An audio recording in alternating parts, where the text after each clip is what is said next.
හරි තෙරසන්න හැදෙනටම ඉතිං ඊය කමෙන්තෙක්ෂන් එක චුට්ටක් බලදි තේරුණොත් තාම මේ සිහිය වඩන එක පිළිබඳව හැම කෙනටම අවබෝධලා නෑ. ඉතිං එකන කියල් තිබ හරියටම මේ සිහි වඩන ක්‍රමයක් කියදෙන හෝගේ තරහන් කමෙන්ට උත්තා තිප්ප ඉතින් අහන්ඩත් අපේ දමගත්ත කියලා ඉතින් කමක් නැහැ. ඉතින් මමද දැ කලින් කියල දුන්නා එක වඩන හැටිවාට එක මිස්සෙන් නැති. ඉතිං මම ආයත් කියන්න හරිද කරන්නේ කොහොමති කියලා.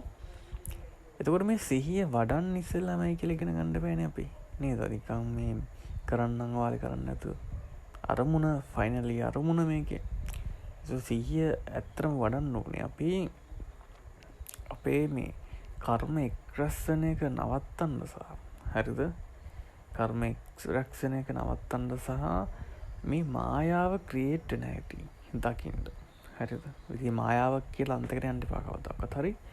එතකොට දැන් අපි දන්නවන අපි මේ සයින්දියට ගෝච්චර වන දේන් තමයි මේක මේ අපිට මේ බාහිරයක් මෙවෙන්න කියලා හරි හැම වෙලීම මේ එකට කියනවර හරියටම කිව්වොත් අර මේ අපි ගන්න මේ එක මේ සෙන්සර්වල දැනීමෙන් තමයි මේ මවා ගන්න මෙහෙම ඉන්නවා කියලා. හරිද? එතකොට මෙන්න මේක දිහානේ බුදුහාමුදුරු පාණ්ඩ කිව්වේ. ඒ කියන්නේ අර හැම වෙලෙම මම කියන්නේ අර බාහිර කිව්වා එකවරකට එකක් පමණක් බලන්න කියලා. හරිද? එකවරට එකක් කියන්නේ ඇසීමක් නම් පෙනීමක් එතන නැහැ. හරිද? ඇසීමක් විතරයි. පෙනීමක් නම් ඇසීම එතන නැහැ පෙනීම විතරයි. හරි. එතන දැක්කොත් දැක්කා පමණයි. ඇසුනුත් ඇසුනා පමණි. රස දැනුවත් රස දැනුවා පමණි. ඒ කියන්නේ අපේ හය ඉන්ද්‍රිය අස කන නාසය දිව ශරීරය ස්පර්ශය මන අස කන නාසය දිව ශරීරය මන හරිද? ඉතින් මේ සය ඉන්ද්‍රිය අපි ශිෆ්ට් වෙන හැටි දිහා බලන්න ඕනේ. හරිද? මේක තමයි පියෝ සිහිය කියන්නේ. එතකොට දැන් ඔන්න සිහිය වඩන හැටිත් කියලා දුන්න කපටහන කියලා දුන්නා මම ඔයගොල්ලන්ට. එතකොට දැන් මේ කමටහන කරගෙන යද්දී ඔබට ගැටලුවක් එනවා. දැන් කොච්චර දැන් ඔබම කමටහන කරත් ඔබට මමෙක් ඉන්නවනේ. හරිද? දැන් ඒක වචනෙන් කියලා හරියන්නේ නැහැ. මේ මම කියලා කෙනෙක් නැහැ. නේද? මම කියලා කෙනෙක් නැහැ මේ සිතුවිලි වලින් තමයි හදාගෙන ඉන්නේ. ඇත්තරම මෙතන දෙයක් නැහැ.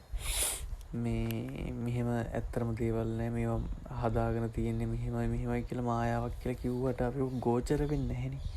එක ගෝචර ඔබට ඒ පොයින්ට් එක අවබෝධ වෙන්න මේ සිහිය වඩාගෙන යන්න ඕන. හරිද? එතනද මේ ප්‍රැක්ටිස් එකේ යන්න ඕන. මේ ප්‍රැක්ටිස් එකේ ගියේ නැත්තම් ඔබට කියන්න පුළුවන් ඕන තරම් මම කියලා කෙනෙක් නෑ. හැබැයි ඔබට ප්‍රත්‍යක්ෂ වෙලා නෑ. ඒතර ඔබටම බොරු කරගන්න වඩා. හරි. ඉතින් මම කියන්නේ මේක මුලින් දවසට විනාඩි 5ක් වෙන් කරගන්න. ලොකු වෙලාවක් ඕනේ දවසට විනාඩි 5ක් වෙන් කරගන්න. ඔහොම ටික යද්දී මං කිව්වා ඔබට දවසකට පැයක් දෙකක් මේක ඉබේම පුරුද්දක් විදිහට වැඩෙනවා. ඊට පස්සේ මේක નિરાයාස වෙනවා. નિરાයාස වුණ ගමන් මේක කොයි වෙලේ හරි පුපුරනවා. එතකොට ඔබට පුළුවන් මේ ප්‍රොජෙක්ට් කරන ප්‍රොජෙක්ටරේ හොයාගන්න. ඒ කියන්නේ සසර තනන වඩුවාව දැක ගන්න. ඉතින් ඒක තමයි අපේ ෆයිනල් අපේ අවුට්පුට් එක විය යුත්තේ. ඒක තමයි අපේ ජීවිතේ ප්‍රධානම දේ යුත්තේ. නේද? ඒක තමයි විය යුත්තේ. ඇත්තටම දැන් ඔබගේ වැඩ ඔබ අනිවාර්යෙන් කරගන්න ඕනේ. මගේ හැම එකම බැලන්ස් එක යන්න ඕනේ. හරි. ව්‍යාපාර කරනවා නම් ඒ වැඩ හොඳට කරන්න ඕනේ. මොකද ඔබ ව්‍යාපාර කරන්න තු මේකම කර කවුරුත් කන්න බොන්න දෙන්නේ නැහනේ. හරි. මේ ඩුවැලිටි එකම මිදෙන හැටි මම කියන්නේ. මේ දෙයන්තෙම මිදෙන හැටි කියන්නේ. හරි. දැන් එක්කෙනෙක් මායාවේ අන්තයට ගියොත් එයාට ඉන්න බෑ. එක්කෙනෙක් මේකේ රියල් මේ දේවල් ඇත්ත කියලා අන්තයට ගියොත් එයාට හැබැයි ඉන්න පුළුවන්. හැබැයි එයාගේ ජීවිතේ වටිනම දේ මිස් වෙනවා. හරි. එහෙනම් මේ ඩුවැලිටි එකෙන් මිදලා ඔයාට මේ මැදමාවතේ මේක හරියටම කරන්න පුළුවන්. හරිද? මොකද නැත්තම් අපි මායාවක් කියලා අපිට හිතන දේ කරොත් මේ සසර චක්‍රෙම අනේක මොනවද වෙන්නේ. හරි. තේරුණාද?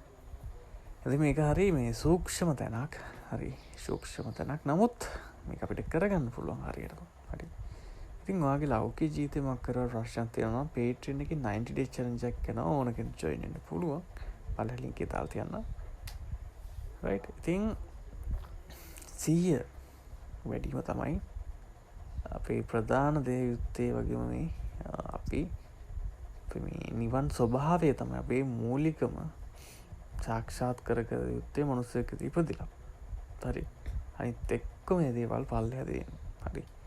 තමන්ගේ ලෞකික ජීවිතය අනිවාර්යයෙන්ම හොඳට ගත කරන්න තමන්ගේ පවුලත් එක්ක සතුටින් ඉන්න. හැබැයි මේක ඉහෙලින්ම තියාගන්න. මොකද ඇත්තටම මේ සංසාරික චක්‍රය නැවැත්විය හැක්කේ මේ POCයට පමණි. හරි. එහෙනම් ඔබ සැමටම තෙරුවන් සරණයි.